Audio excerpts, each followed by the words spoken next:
Riding the bus on my way here, my friend Kendra used her iPhone to show me a hilarious music video to the song, Gangnam Style, whoop whoop whoop whoop boom Gangnam Style.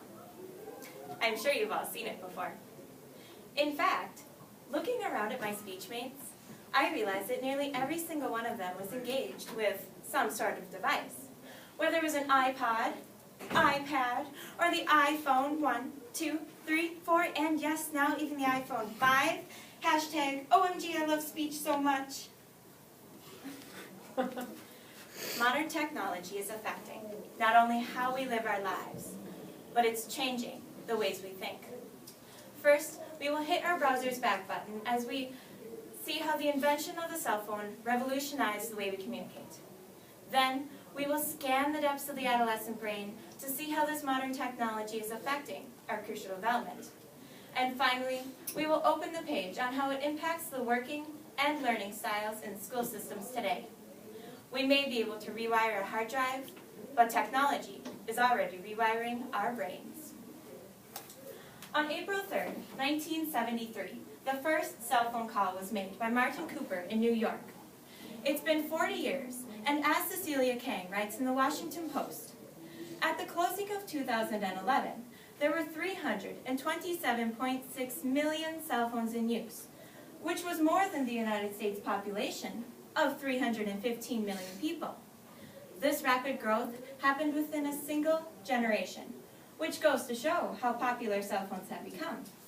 Their popularity is largely due to how useful they can be. From calling the police in an emergency to sending your mom a text message after school, cell phones have drastically changed the way we communicate. The invention of the cell phone can be viewed as the gateway to modern technology as we know it today.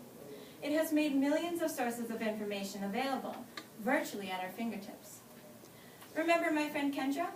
Well, she admits to not being able to go anywhere without her cell phone. She uses it to contact friends, take pictures, watch videos, and even find the answers to her homework.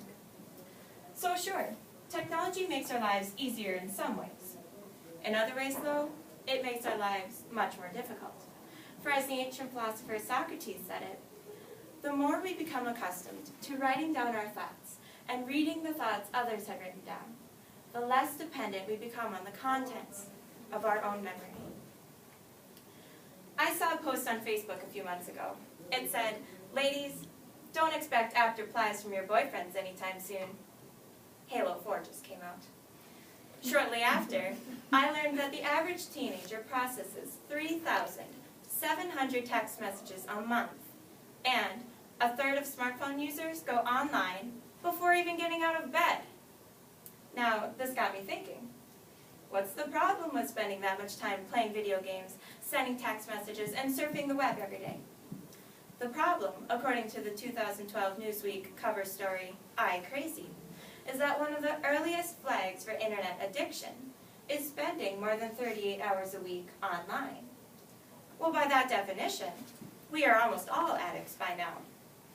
Also mentioned by Newsweek journalist Tony DeCopo, a Chinese study released in January of 2012 shows that the brains of internet addicts look strikingly similar to those of drug addicts. There's an abnormally small amount of gray matter in their brains. Gray matter quickens the processing of speech, sensory, and other information. So if one doesn't have enough gray matter, their processing will be significantly slower than that of the average person. And for teens, this could turn out to be a lifelong disability. Adolescence is the prime growth time throughout the whole body, but most importantly, for the brain. If the brain doesn't develop properly during adolescence, it will never fully develop. Most growth hormones are released during sleep. This is why it's important for teens to get at least 9 hours of sleep a night. Yet, this rarely occurs. The internet, YouTube, Facebook, smartphones, Snapchat, Pinterest, all of these things take up excess time, the very time teens should use to sleep. There's a significant connection to the use of technology and the quality of one's grades in school. In general, teens who stay up late playing video games are more likely to sleep during class, miss assignments, and forget to study for tests. Thus, their grades drop. Speaking of grades, let's turn our focus onto school. Within the last couple of years, schools all across the country have updated technology in classrooms. According to Matt Ritchell reporting for the New York Times, students have always faced time wasters and distractions, but computers and cell phones and the constant stream of stimuli they offer pose a profound new challenge to focusing and learning. These are elementary students in this picture, and every single one of them is working on a laptop. This is how future generations of students are going to work and learn in classrooms. Already at very young ages, children are learning how to use the latest gadgets. So is technology making us smarter? Well, as the New York Times columnist David Brooks writes, "I thought that the magic of the information age was that it allowed us to know more. But then I realized the magic of the information age is that it allows us to know less." So if anything, technology is dumbing us down. It is not teaching students how to focus on a task and work hard to complete it. In fact, teens nowadays are not very efficient workers. This raises concern with the attention span of teens, which is around 5 minutes. As Nicholas Carr writes in his book, The Shallows, published in 2011, the reason teens' attention span is so short is because their brains are so used to being bombarded by different devices. Everything is screaming for our attention. But when we read a book, there are no sounds, flashes, movement, or other stimuli that catch the brain's attention. Therefore, we become bored. In this picture, the brain on the right is searching Google, while the brain on the left is reading a book. The red on each brain indicates the areas that are being stimulated. In this case, though, more is not better. Our tolerance levels of this stimulation increase every time we spend multiple hours plugged into technology, making our brains crave more and more.